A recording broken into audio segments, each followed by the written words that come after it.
Hi, this is Halli Casser-Jayne, and you are listening to The Halli Casser-Jayne Show, available at HalliCasser-Jayne.com. The Halli Casser-Jayne Show is supported by the following.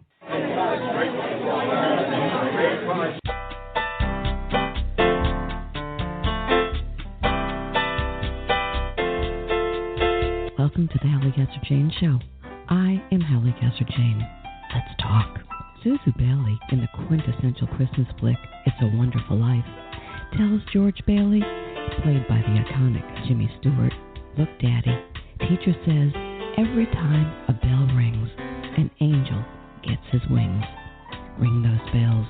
'Tis the season of angels on the Halli Casser-Jayne Show, when we talk to two experts on angels, New York Times bestselling author of A Book of Angels, the delightful Sophie Burnham, and with the insightful Belinda J. Womack, author of Lessons from the 12 Archangels. But before we begin, the Halli Casser-Jayne Show is always available online at HalliCasser-Jayne.com.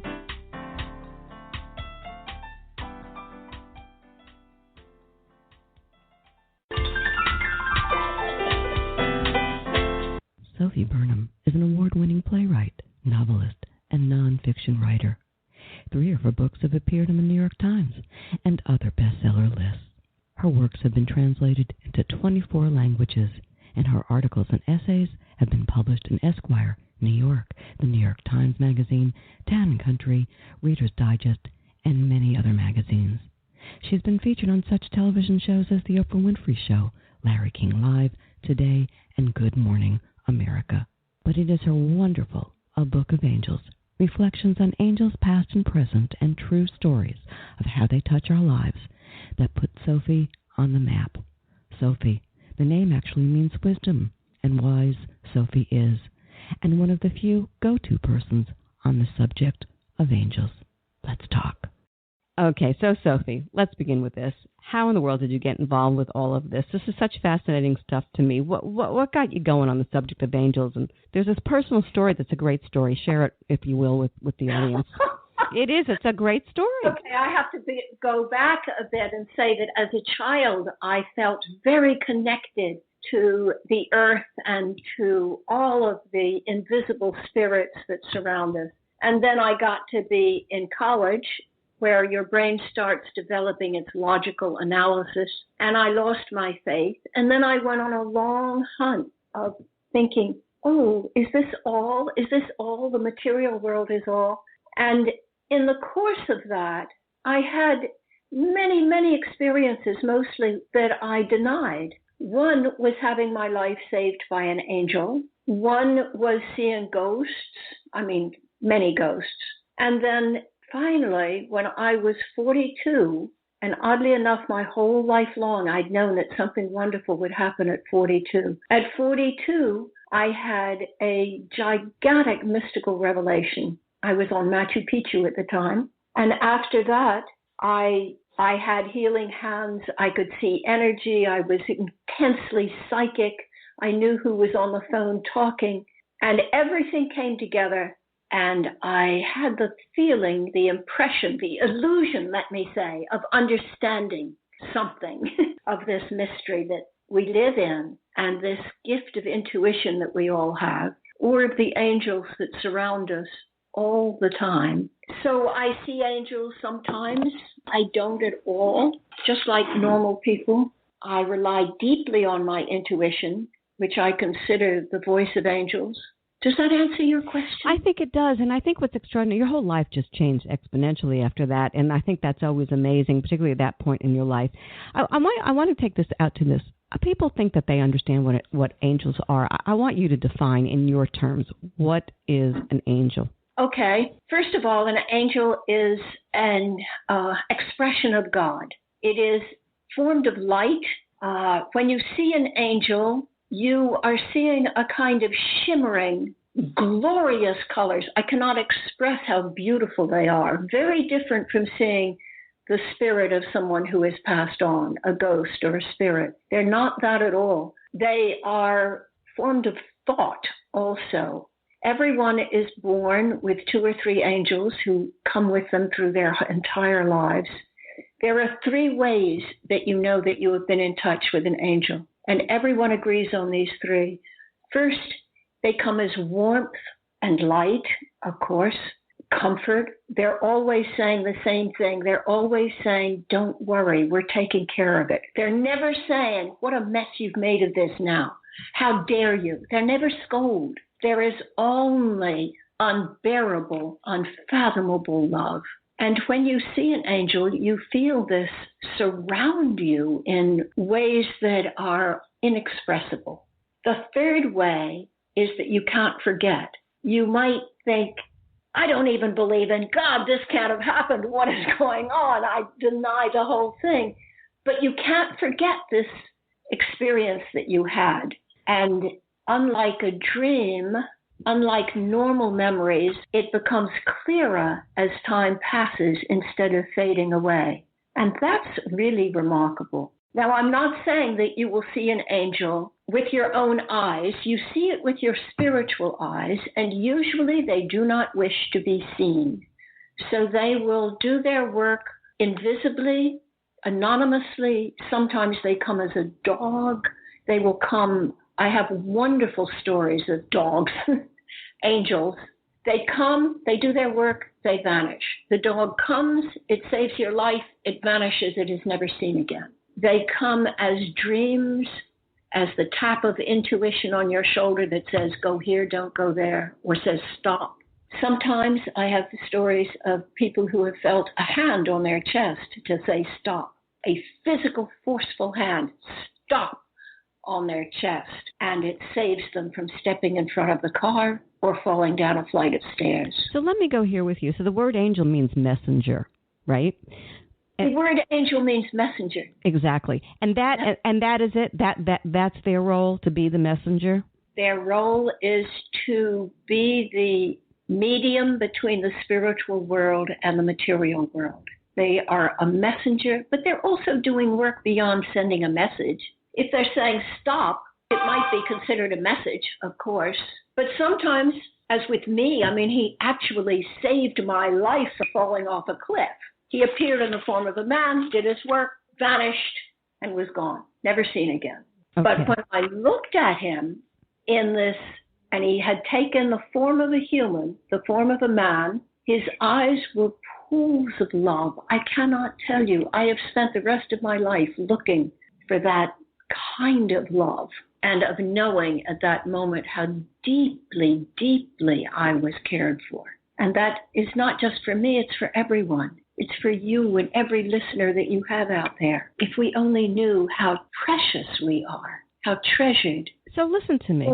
Something else I was going to say. Okay, what was that? That is this. Why do they come sometimes and not others? Do the people in Aleppo have angels as they're being bombed? Why is a woman raped? And this is the mystery that we do not know. I cannot answer that. But I am sure that all of those people who are suffering the Syrian war at this moment, or some war in the Congo or Sudan, I am sure that every one of them has angels caring and comforting for them. I want to say this to you on that, because I feel like I need to respond to that, because one of the things that crosses my mind a lot is that we tend to think of ourselves. And yet I think there is a collective consciousness as well. And what happens to the group sometimes can affect even the individual and vice versa. So that the answer to that question, that horror in Aleppo, oh my gosh, you can only think it's part of the larger plan. It has to be. There is no other reason, right? That you can... Absolutely has to be. Right. And we are called, we poor pathetic humans, are called to do something about this. We're called to say, no, this is wrong. Right. We are called to become angels ourselves and to say we cannot put up with this. So that's what the angels are teaching us to, as the animals are too, compassion, which means to suffer with, to feel for, to do something about injustice. And the world is getting to be a better place. I wrote a novel about medieval France called The Treasure of Montségur. And I will tell you that after investigating what it was like to live in the Middle Ages, in the 1200s, 1300s in Europe, you are grateful to live in this century. We have made huge progress, even as we see desperately awful things happening around us. So I just wanted to add that to your thing. Yes, there is a larger plan, and it is leading us to become better humans. I want to talk to you about religion and spirituality, religion versus spirituality. The subject of angels is very interesting to me. When we were talking to people and saying we were going to do the show on this, you got rolls of the eyes on the one hand and, oh my gosh, religion. And then you got, that's a spiritual thing. Can you pull that together and talk? Because I don't think you have to be religious I know you don't have to be religious to go into that realm. And spirituality is something very special in and of its own right. Different maybe than religion, organized religion. Your definition. I think you're completely right about that definition. Religion is the formal way in which we try to make a connection with each other in community and with God. But it always begins with being spiritual. People who are spiritual will tend to go to church, I suppose, or they will decide not to because that doesn't appeal to them. But the religion always begins with someone who had a vast mystical experience, saw into the divine, came back and started a religion. And we can think of Muhammad or George Fox, who was the Quaker Methodist, and St. Peter, St. Paul. They all have these mystical encounters, create a religion in an effort to tell others how to get it. Well, it doesn't work.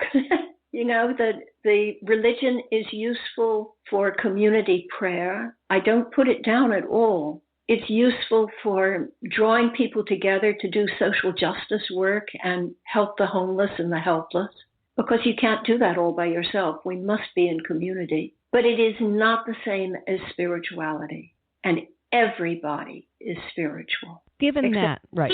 Atheists who think they're not. But given that, I have this question. Why are some people able to see their angels, feel their angels, experience their angels, and other people, no matter what they seem to do, can't, and then others it's like, what are you talking about? What's going on there? Oh, you ask such deep questions. Okay, first of all, the people who can see the angels have the innocence of a child. There's a sense of wonder and awe.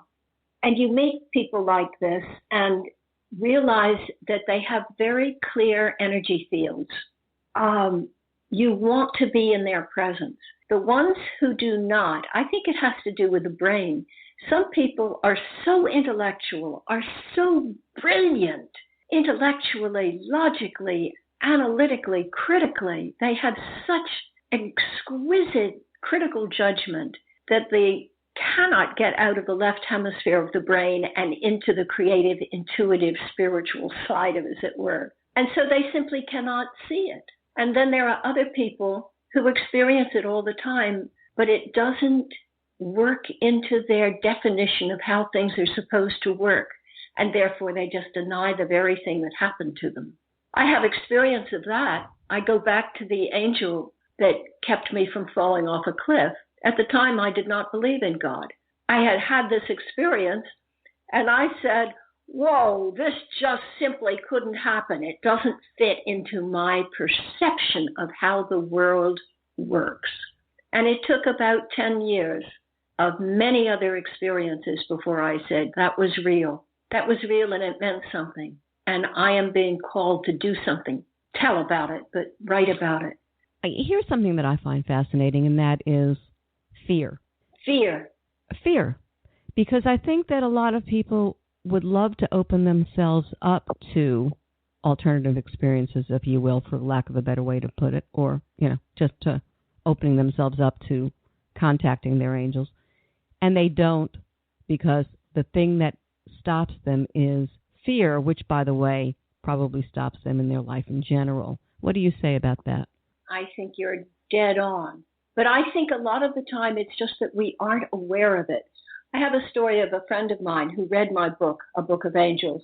And in that it says, if you want to see your angels, ask. which is another word for pray. Maybe you don't believe in God, universe, spirit, whatever it is out there, whatever that mystery is. Show me. If I have an angel, I want to see it. And she sat and prayed and prayed and prayed for a while, and nothing happened at all. Very disappointed. She took the dogs for a walk in the woods behind her house. And who did she see coming along but her husband's uncle, who always, leapt on her. You know, he crossed his boundaries with her. Mm-hmm. He was horrified at the idea that they would be alone in the woods and he would come on to her and she would be unable to protect herself. To her surprise, he turned off and went an opposite direction, although he had seen her clearly. That night, there was a birthday party, and she was over at the house where the uncle was also present at this birthday. And he came over to her and he said, "Who is that man you were walking with?" She said, "What man?" "In the woods, when you were walking your dogs. You had this huge man walking beside you. He must have been 6'6". Who was it?" And she thought, my angels were there all the time, and I didn't see it. It's fascinating. Here's another thing I wanted to go with you, and that is, how do we know, assuming that we do feel, see, whatever, perceive a presence, that it's not just our imagination? Do you go back to those three things that you said make it a different experience? How can you tell people to go there? Just go there and experience it, and you will know it's not your imagination? Is there something? I don't know. It's such a good question. You have to test it. I tell people, don't just believe me, believe your own experience.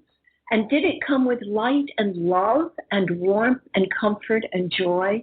We're not promised that nothing bad will happen. We're promised that we're not alone. Did it offer words of wisdom?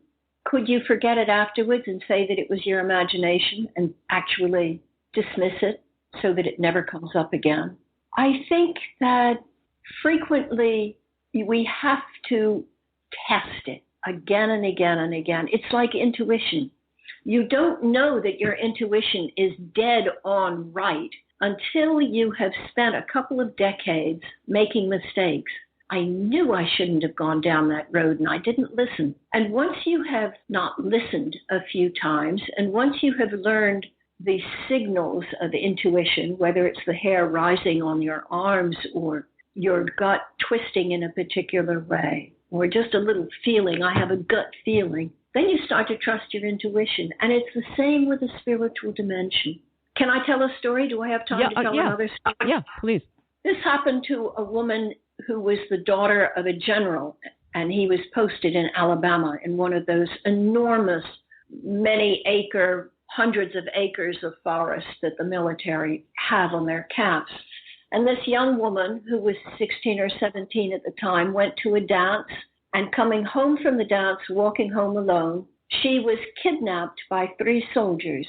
They took her out into the woods. This is a very ugly story. They took her out into the woods, and they, I don't know how to say it on the radio. Turn your radio off if this is too awful. But they raped and abused her very badly. And then they ran over her in the car several times so that she would be killed. It happened that it had rained the night before, and instead of dying, she slid into the mud when the car rolled over her. It was then 2:00 in the morning, and she was alive, but they had gone away. A man who lived about a mile away woke up in the middle of the night and had a sudden urge to go night fishing, something he had never done in his life.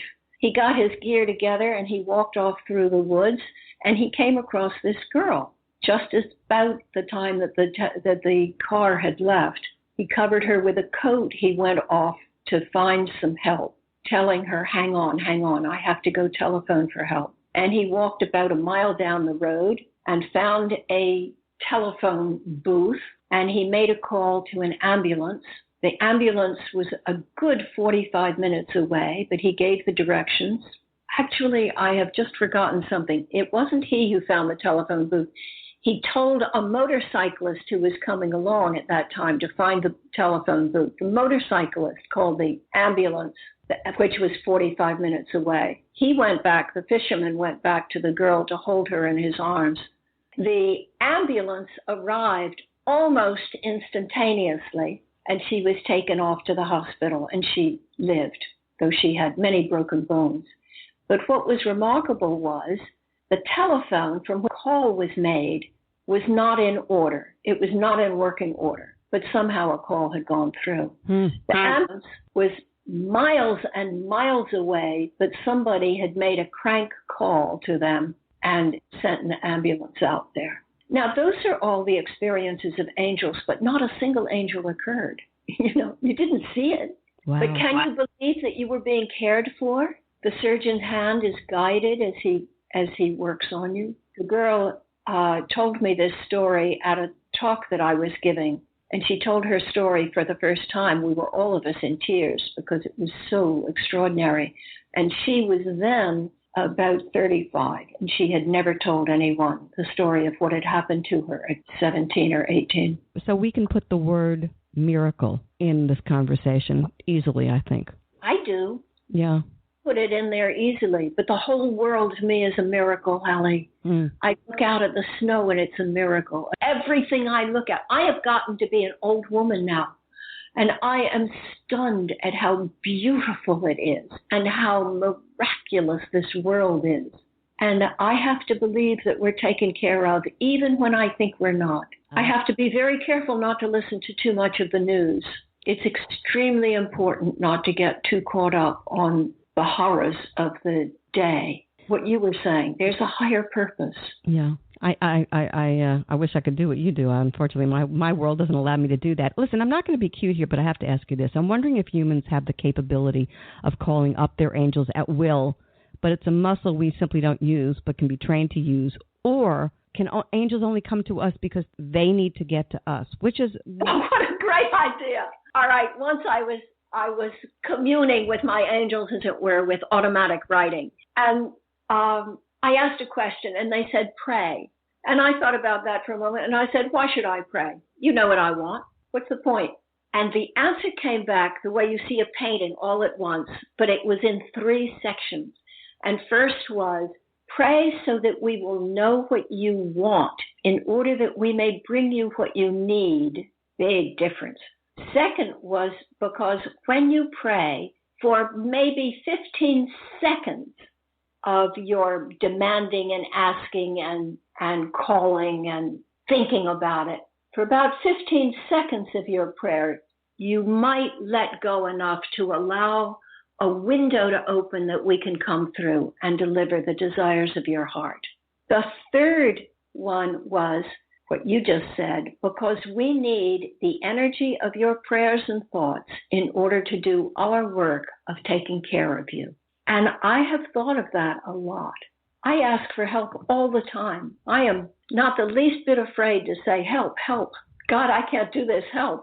I don't even know what God is, but I know that there's something out there, the great mystery, and that I'm a part of it, and that it loves more than I can imagine. Cavalries of angels at our disposal. But I have to say help sometimes, and it helps them to come if I can let go, if I can have the innocence of a child and the faith of a dog and say, you'll take care of me.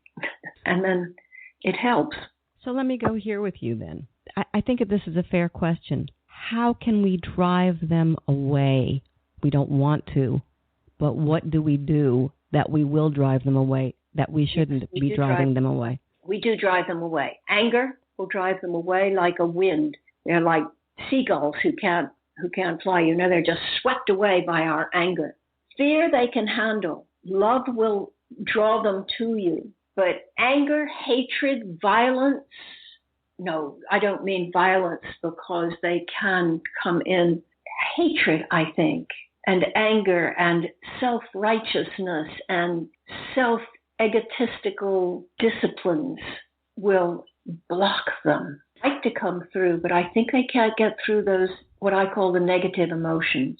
I was going to say that would be advice to people, therefore, that if you want to connect and you're not connecting, something that you can do is work on yourself, on the negatives of yourself, which will take down the walls that keep you separate from that spiritual realm that's out there for you to participate in. What do you say to people who say, I've never encountered an angel, there must be something wrong with me? Well, I say that, first of all, there's nothing wrong with you, but let's look deeper. I gave a talk in Russia once about a book of angels, and I was giving exercises and workshops, which I have done all over the world right now. And this one girl said exactly that. She'd grown up under Stalin and had had an utterly miserable life.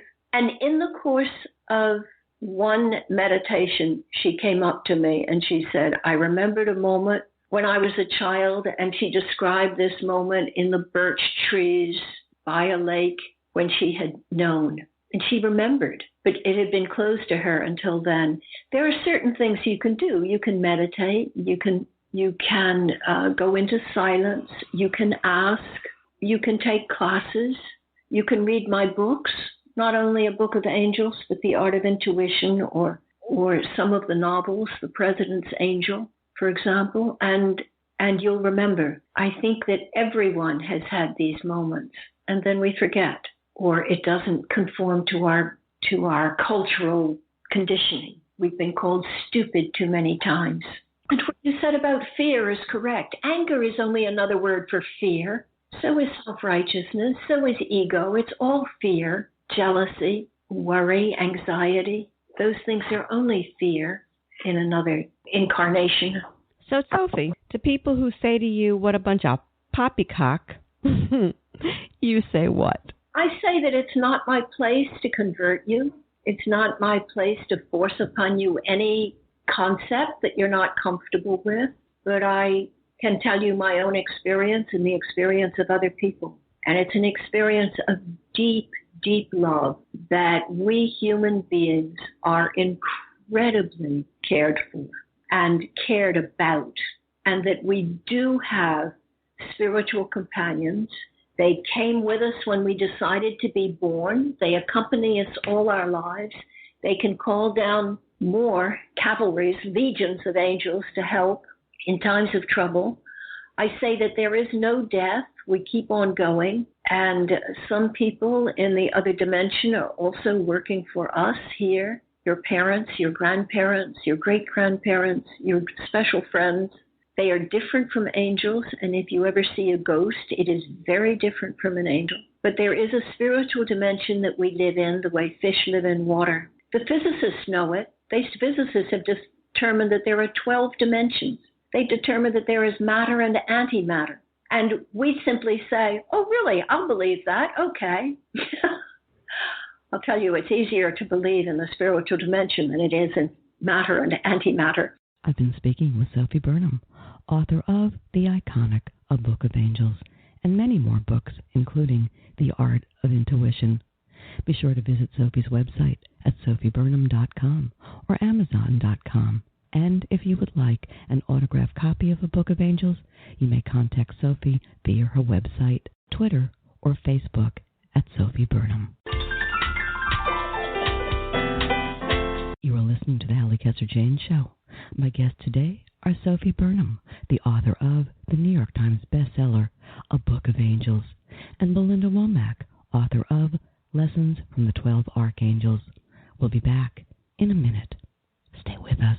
And we are back, and you are listening to the Halli Casser-Jayne Show, where today we're all about angels. Thanks so much for tuning in. Belinda Wac bills herself as a spiritual messenger, but also an intuitive problem solver, counselor, inventor, teacher, dream interpreter, healing facilitator, author, and human being. Good to know. She's been channeling angelic wisdom to support individuals, couples, and families for 25 years, and is the creator of the 12 Archangels University, an online change your everyday reality to heaven on earth education platform. A scientist by training, she holds dual master's degrees in microbiology and environmental science.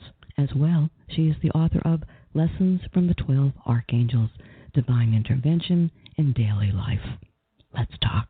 Okay, kiddo, listen to me. From microbiologist, environmental scientist, to spiritual messenger, that's a heck of a leap. Great career change. How did it happen? Tell us how it happened. So, Halli, this is 25 years ago now. But I was working as a research biologist and loving my job. And I had what I call my out-of-laboratory experience, where I was working on a bone marrow sample, and I found myself in a stone room that was round, and a golden light streaming in, and a beautiful angel named Gabriel looking at me. And the Archangel spoke to me telepathically and said, Belinda, your work is going to change. We're calling you to help humanity to remember that they are God's divine children. They have forgotten this. And I said, I think you've called the wrong person. That sounds like I need a degree in psychology. I'm a biologist. I'm very confused. I don't know where I am. And so the angel just said, you can try and resist us, but we will convince you. And you just need to know how to love. And so I thought I was away from the laboratory for a very long time. Clearly, I had not gone anywhere. It was an experience that's kind of hard to describe, because it sure felt like I was in a different world and a different time. But when I was back in the lab with my awareness, I looked at my watch. No time had passed. I thought I had disappeared for at least several hours. And that is how it all began. And I remember that my body was vibrating, and I was just so surprised and in shock. What does this mean? But they are my good friends now, these beautiful archangels. Were you scared? And terrified. I'm glad you said that, because I would have been shaking in my boots going, what the heck is going on here, right? I definitely was shaking in my boots, because I didn't understand at that time. Now, of course, I understand, what had happened, because I really felt tangibly that I was in a different reality. I could feel the dirt on the floor. I could smell the ancientness in the walls of the stone walls around me. So I was so confused and disoriented. And then to be told, I'm going to work with angels. Well, what on earth, literally, does that mean, and what does it look like? And it took me a while to figure that out, with a lot of instruction and help on their part. Talk to me about this 12 archangels, and begin with this. What's an archangel? All right. So according to the 12 archangels, their number is symbolic. It represents evolution, just like we have 12 months to the calendar year and 12 signs in the zodiac. We are always evolving, we human beings, in our consciousness. And so this is why they talk about the number 12. Numbers are very symbolic, and they're very powerful, and they help us. Their role is to help us to move forward. Now, the archangels say that there is no hierarchy of angels. That is from a human perspective. They may have different job assignments, but they are all loving and all powerful. And so the arc in archangel, the way they describe it is it's like a bridge, and what they help us to do is bridge our ego to our heart. Our ego, our human personality, and connect that with our soul. They help us to create a bridge between heaven, where there is no fear, there is only love, and earth, where we get to experience fear. Why do we get to experience fear? What's the deal there? Well, this is a school. It's a very, very special school. And believe it or not, according to the archangels, we stand in line to be able to come to this school, because it is very significant and important, because the purpose of the School of Earth is that souls get to learn the value of love. And if we don't experience the opposite of it, which is fear, or another way to look at it is that love is oneness. It is unity with our Creator. It's complete and total integration with God. And the opposite of that is separation. That's where we can believe that God is an old man with a bad temper that lives far, far, far away in another galaxy, but he has a microscope and he's watching us, and he's looking to see what we're doing wrong. So, when we understand that we are here to learn, hey, love is a power. It's far, far greater than fear, and it's an energy. And as we learn to experience that and to bring ego home to our heart, we help not only every other human being to wake up that love is a far happier choice than fear, we actually lift and help the entire universe of our Creator to evolve in consciousness with us. So it's a very, very important school. So talk to me about this. You say in this wonderful book of yours, and it is, and everybody should pick it up. It's a great book to give for Christmas, by the way, I think, or Hanukkah, or whatever is your celebration. 12 Archangels. Okay, great. You say that each of us has the ability to communicate with the angels if we open our minds to their teachings. But here's my question. Why have so many of us closed our minds to their teachings? Do you have an answer? Well, we close our minds because we're afraid, and because we get indoctrinated to believe that our Creator, Mother, Father, God, Divine Source, God has so many names, that is an intimidating force. And so when we, and this is the way the angels put it, Halli, it's that when you become too grown up, that's when you forget that angels are real.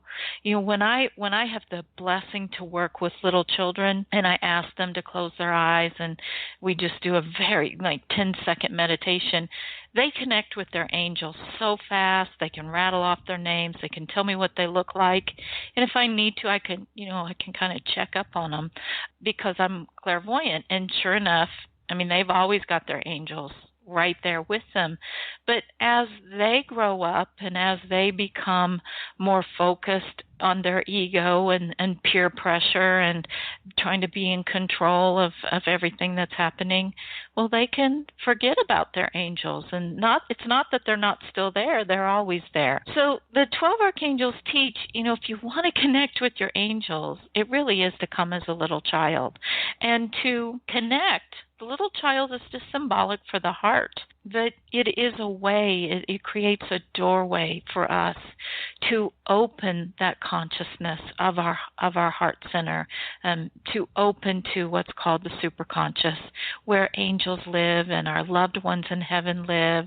And you have some loved ones waving at you as I said that, blowing you kisses. It looks like, is Mom there? Mom is there. Yeah, Mom is Recently. blowing you kisses and sending you hugs.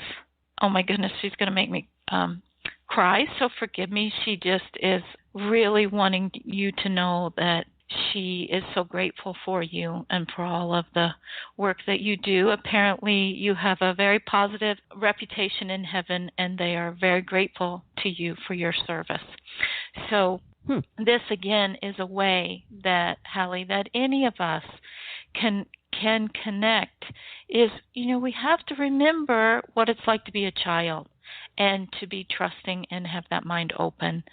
So the Peter Pan principle, I'm a firm believer in it. I won't grow up. So here's the thing that I did want to speak to you about. That in this whole realm of speaking to our angels, to connecting to our angels, one of the things that is interesting is that we tend to do it in unhappiness. And I want you to talk to me about reaching to them in happiness. Sure. It shouldn't be the negative that takes us into the spiritual. It should be a combination of all, correct? Well, my dear, they don't have any judgments whatsoever. They say just show up. Sure. They get so excited when we knock at that door. And again, our angels, our guides, our helpers in heaven are surrounding us. They are helping us all the time. But when we take that ego, which is a small part in our brain, and we open it and we focus our intention on connecting with that higher vibration of heaven where there is only love, we actually lift our entire vessels. We lift our whole subconscious up out of the depths of despair, and we shift the vibration, meaning we can actually shift our mood. We can be in a very bad, sad mood, and we can shift that in just a very, very short time by just saying, angels, helpers in heaven, help me. So they say that it's perfectly fine. They ask us to think of ourselves like little children. Lots of times, if everything is going perfectly, wonderful, we don't think to reach out to our parents and say, hey, can you help me? I fell down. So it is in those times of despair that the human ego or personality is more vulnerable, more willing to surrender that control of its kind of illusionary omnipotence and say, oh, maybe there's help for me. But of course, joy and happiness and gratitude is totally the attitude that helps us connect with heaven. Something that you do that I love, and why I like this book so much, is because you've taken this a step further than a lot of the people that I've spoken to on the subject of angels, and that is that you understand and have come up with a way to illuminate yourself through help with the angels. And I love that. Of course, you believe that we have to clear up the past, our childhoods, if there were problems there. And maybe you can say it better than I do, but I want to take it out to this, and you can encompass all of this in how you reply, that the obstacles or heartaches we're experiencing in our lives today are connected, as you say, to the situation in our past, which could be our childhoods or other lives. That would indicate suffering. For me, Belinda, suffering and angels, maybe I keep going back to that, but that's something that I have a hard time with, because to me they're so beautiful and they're so wonderful and they're so giving, and their presence can be, because I've experienced saving, pure love, pure joy. Maybe we should talk about healing. So, my dear, angels, of course, are all about healing, and what they ask us to remember is that we human beings, we create like our Creator. And we do that with our thoughts and our feelings. But we don't always understand that our thoughts and our feelings are not always at the vibration of love. So when we're thinking at that vibration, then we really do manifest heaven in our everyday life. That means abundance, good health, wonderful relationships, ease and flow. But, we do experience fear here, and fear is what causes us to suffer and to experience lack and to experience illness and to experience separation, which then shows up as even hatred and self-rejection and rejection of others and even violence. So what they recommend is that they say you need to understand how very big you are and how very deep you go. So even though on a conscious level we can focus on that love and joy, and that's the vibration where angels live, you're absolutely correct. But we have this wonderful part of us called the subconscious, which controls and directs and motivates up to 90% or greater of how we not only make our decisions, but also what we create in our lives. And so that subconscious is the same as the past. And what the 12 Archangels teach us in Lessons from the 12 Archangels in their book is how to work with love as a healing power and how to bring it into the subconscious in very simple and joyful ways so that we transform. They like to describe us as a vessel, or, think of yourself as a drinking glass, a good 16-ounce tall glass of water. And if that's filled with sludge, even if the top part is clear and beautiful, well, that sludge gets in the way, because that's where we need to bring the love. Because if we don't bring the love deep down into the bottom of that glass, we will still experience the creation of suffering or lack in our lives. Plus, here's the big wonderful bonus. If we'll bring love into that sludge and we clear it all up just with love, it's a power. And they teach us how to do that with our chakras, our batteries of spiritual energy, by just visualizing God's rainbow of colors. And we clear that all up. Not only do we shift things in our lives so that we experience far greater joy and happiness, but because we're all connected, we are all connected, we help to shift the reality for all concerned, for everyone.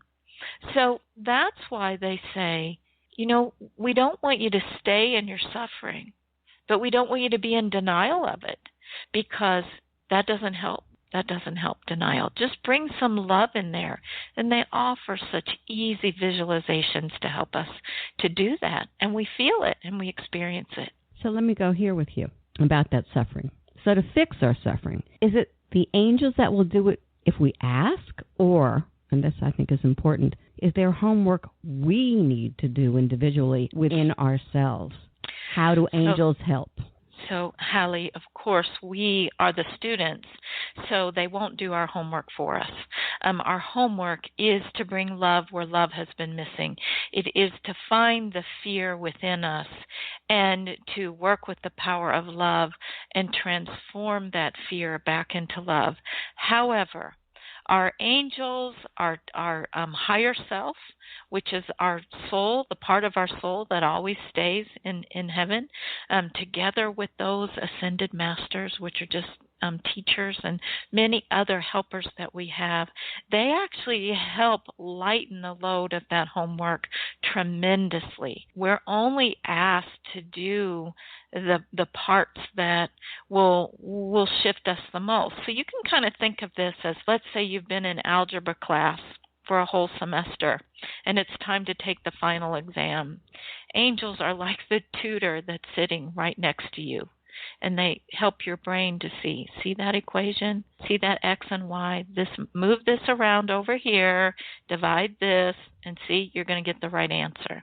That's how awesome they are. Do you have to believe to be touched by an angel? Absolutely not. They help us whether we believe or whether we don't believe, and it just makes it more fun, according to them. And when we believe, then our ego, again, our personality, it experiences the aha, it experiences the miracle, it experiences the unseen becoming seen in our hearts, and we get to feel that. And that's incredibly helpful to us human beings, because our brains have been wired that if we don't see it and can't hold it and control it, maybe it's not real. So when we shift out of that and we start to open to those more subtle energies, especially even to our own feelings, and we get to really start to touch those angels as they are touching us, and those loved ones who are in heaven, which is just a vibration away. It's not a place that's far away. It's just a vibration away. Then we really awaken, and we shift on so many different levels. But we all have angels helping us. No matter what, they're there. So for those who might have never been in touch with their angel or angels, and maybe don't even have a clue as to how to get in touch with them, how do they begin? Just quickly. I don't have a lot of time on this one, but give me a clue, give them a clue as to how they might start. Ask for evidence that they exist in your daily life. Say, okay, angels, I really could. If you're real, can you help me with this headache that I've got? Can you help me get this parking space I need? It helps to start off with something small so that it's easier to actually believe it when it happens. And then you're going to experience the results of that. And that's the best way to experience angels, is because then we really make them connect with us here in this tangible reality. So on a daily basis, then put aside some time to commune, if you will? You can, Halli. Of course, that's wonderful. For me personally, I'm always in communion with these beautiful beings of love and light. I don't ever want to be separated from them. Their message to us is, we're not asking you to change for us. However, if you will just open your minds and say, show me that I have help. Help me, helpers in heaven, with whatever it is. And then we're going to experience those results. That's why they say they drafted a scientist, meaning Belinda, because I needed to experience results that they're real. My left hemisphere said, hey, prove it to me. And they did. And they continue to do that. And that's their message. Whether you believe or you don't believe, ask for help. It's so easy for human beings to believe that they are all alone. Just ask. I like that. So you're a spiritual messenger. People can go to your website, which we're going to give at the end of the show. They can have, I guess, meetings with you and that kind of thing. Let's do a little bit more here. See what you can do here. Who else is out there in my realm, so people understand what it is that you actually do. So, Halli, the first thing that if you were coming to me for a session, I would say, is there any area in your life where you feel that you could benefit from some help from heaven? So is there any area in particular for you? Oh, I have 1,000. Always. Oh, yeah, I'm a workaholic and I work like a dog, I guess, to get this show where we want this to go. And I guess, how do we do that? How do we my team of people, we all have a goal to get the messages out there so that we can bring people like you to our audience. That's not a question, I suspect, but that's perfect. Okay. They love that. So this is your committee that is coming through. So it's a mixture of guides, and the 12 archangels are here. And what they say to you is, Halli, it's so essential that you fill up with divine love energy, because what you are asking to be is a positive magnetic force, so that your heart magnet is pulling in to you for your show the resources that you need. In order to facilitate that, what we ask of you is that you stand in the fountain of divine love in whatever way works. See that white gold light or that rainbow flow into every cell of you, filling you up with beautiful love energy, vitality, abundance, positive magnetic force, and confidence that, yes, of course, you're supported and your show is on the right track. And as you do that, Halli, they say, as you just close your eyes and you breathe and you say, fill me up. Thank you, helpers in heaven, for filling me with love. And then your next step is to just say thank you for bringing into your reality whatever it is that you need. So if you need listeners, if you need sponsors, if you need guests, whatever it is that you need, you start it with thank you. Thank you, my committee, for bringing this into my reality effortlessly, because I am tired and I'm finally surrendering to your support. They hope that makes you laugh. They say that, you are incredibly independent. So if there's anything they can let you know, it's to let you know that you actually really do have a team that wants to help you. So interesting, isn't it? I mean, oh my gosh, because at the core of all of this, Belinda, is love. If you send out loving vibrations, you get love back. You send out negative vibrations, you get negative back. And what is the hardest thing in all of this, and which is why I wish people could have their angel just sitting and looking on their shoulder and just like nudging them every time they get off track, Stop with this, stop with the anger, stop with the fear. Just get to the love. Just get to the love. I mean, wouldn't life just be so much easier if we could always just walk in that love? Well, they say that we actually never leave the love, and that's part of the illusion. We are always in the love, but that, again, it's to take a deep breath and ask to be filled with love, respect, gratitude, compassion, and understanding for yourself.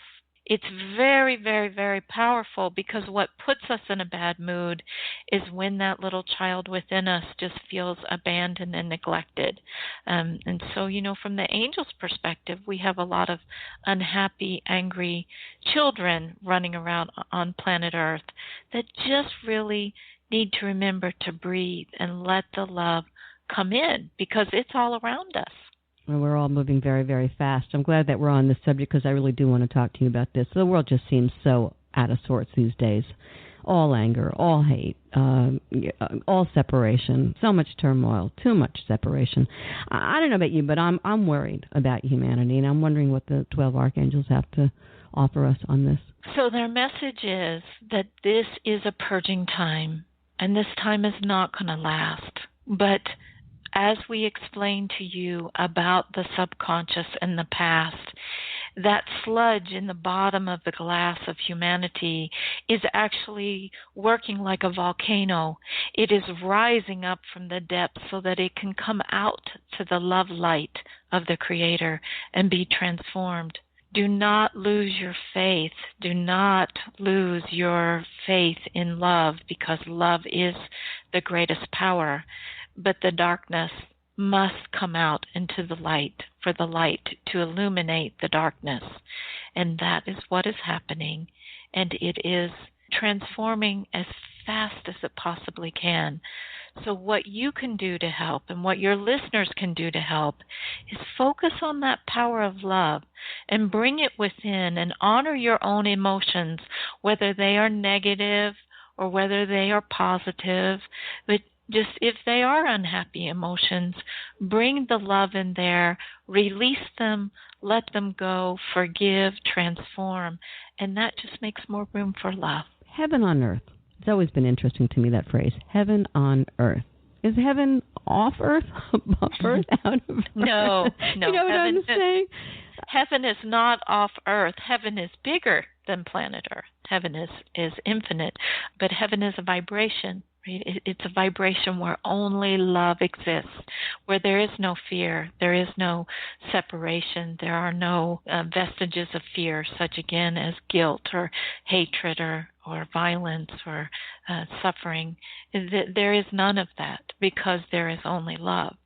So the bringing heaven here to earth is as simple as shifting the vibration. Where there is fear, it's like lead. We can turn it into gold with just working with the power of love. And our intention, we create like our Creator. We have that power all the time. We got lots of hope, lots of possibility. Last word from the Archangels to all of us listening.